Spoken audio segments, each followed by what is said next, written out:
energy in this country. Ms. Stockman, I've talked to law enforcement people, and they're concerned, as you know, out in California, some environmentalists have burned down homes. They've attacked car lots and burned and destroyed cars.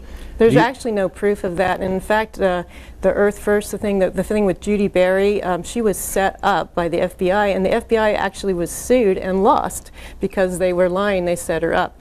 And the idea that America is strong because of fossil fuels is absolutely true, but there's innovation is what makes the country strong. Do you expect any violence this summer? Absolutely not. Everybody that I've seen, I've read, I've heard, everyone is absolutely dedicated to no property destruction and no violence. And if there's any problems, I would suggest that the authorities look first at the coal industry, which has a history of using agent provocateurs. So you would absolutely condemn it and call for prosecution of anybody that's involved in violent behavior on either side? Oh yeah, no one's going to do that. And once again, you know, it's absolutely, it's carrying on. It's called nonviolent civil disobedience, and it's a part of our history.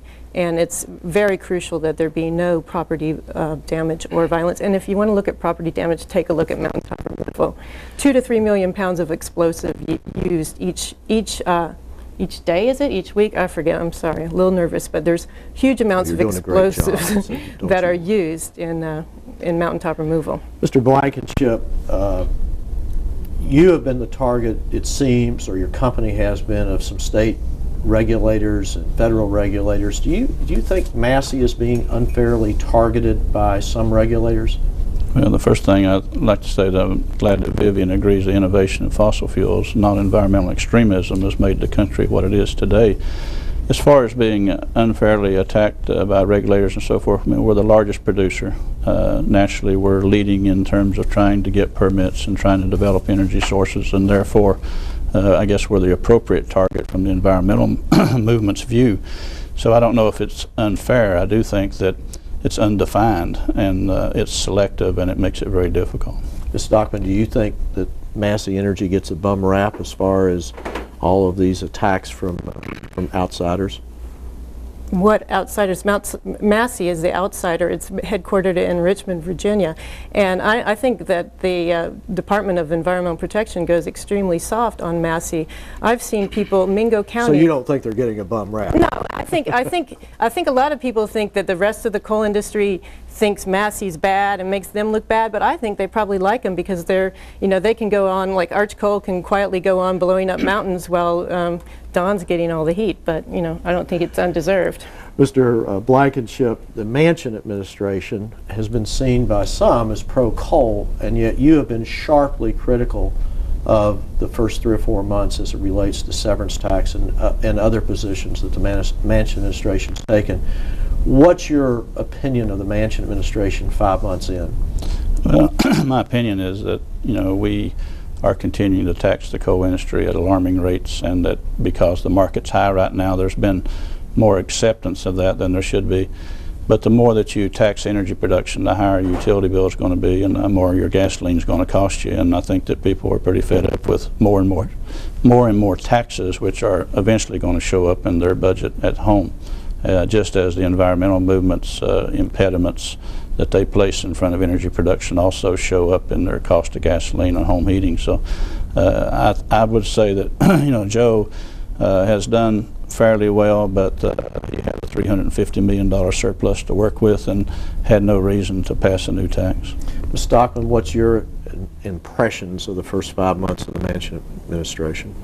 It's been pretty lackluster in terms of addressing the needs of the people that are being attacked by, you know, under this type of mountaintop removal. And on the tax issue, I'm glad you brought that up, because thin seam coal tax breaks gave mountaintop removal, made it economical. The super tax credits, which were supposed to produce jobs, they use those to buy machines.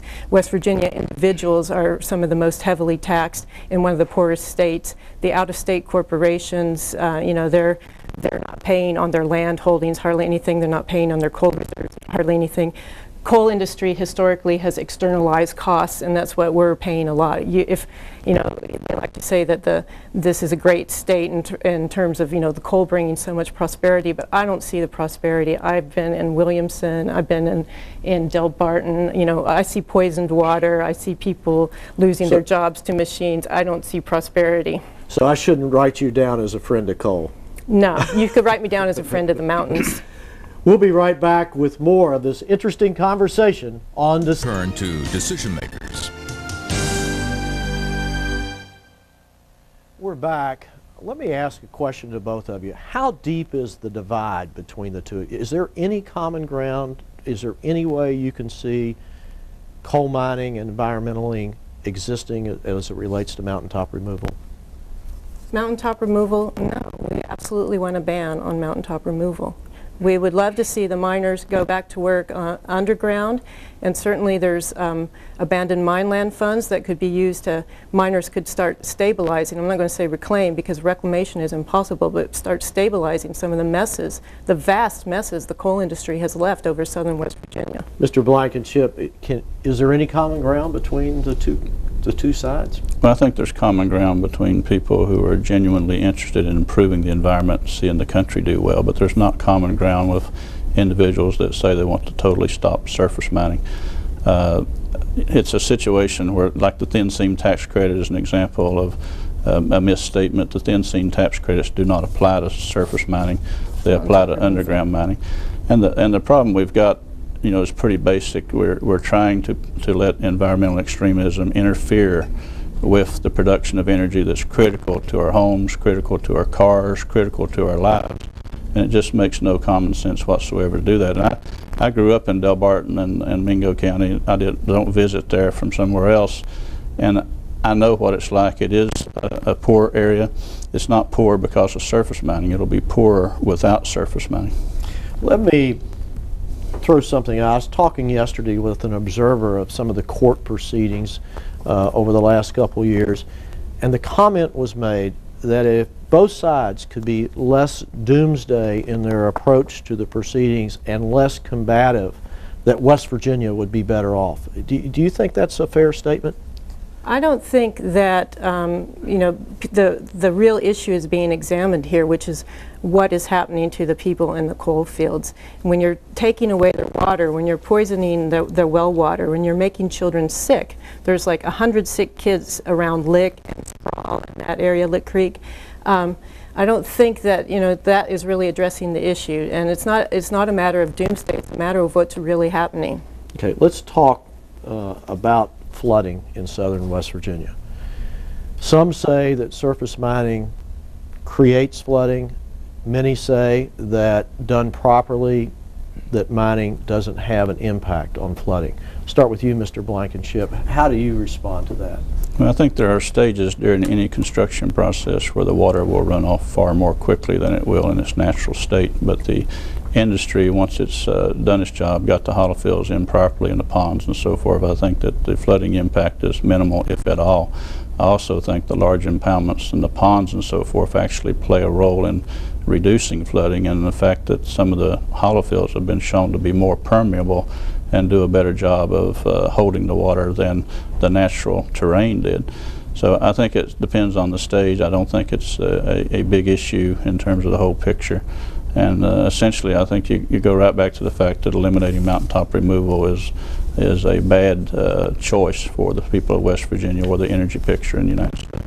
Stockman, what's your comments on that? Well, the federal studies, the state studies have shown that absolutely mountaintop removal does exacerbate flooding, and also our national forests were created to help check flooding. There's a thing called ecosystem services, which is what an intact forest provides, and that's flood control, air purification, water purification.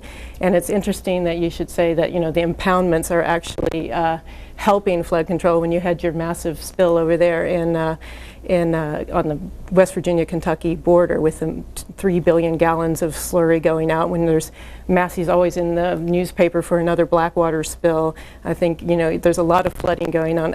Actually, children are going to sleep with their clothes on when it rains. They're so worried about flooding in the coal fields. I want to thank both of you all for joining us, and I hope that both of you will come back. This is a critical subject for West Virginia and is a key part of our future. We'll be back with more after this quick break on Decision Makers. Thanks to all our guests for being with us today. As we've seen, mining and mountaintop removal evoke strong emotions among West Virginians. And that makes sense because coal is so closely tied to our past, our present, and future as a state. There are no easy compromises when it comes to coal and the environment, but we'll keep bringing people together from both sides in hopes that we can find a solution that benefits all of us. Make sure you join us next week when we travel to Washington, D.C. to talk to the most successful politician in West Virginia's history, Senator Robert Byrd, about the showdown with the president, the showdown over judges, and what the future holds. It's an interview you won't want to miss. Until then, visit your local West Virginia media station's website and click on Decision Makers for more information about mining and West Virginia. This is a production of West Virginia Media, a company owned and operated by West Virginia.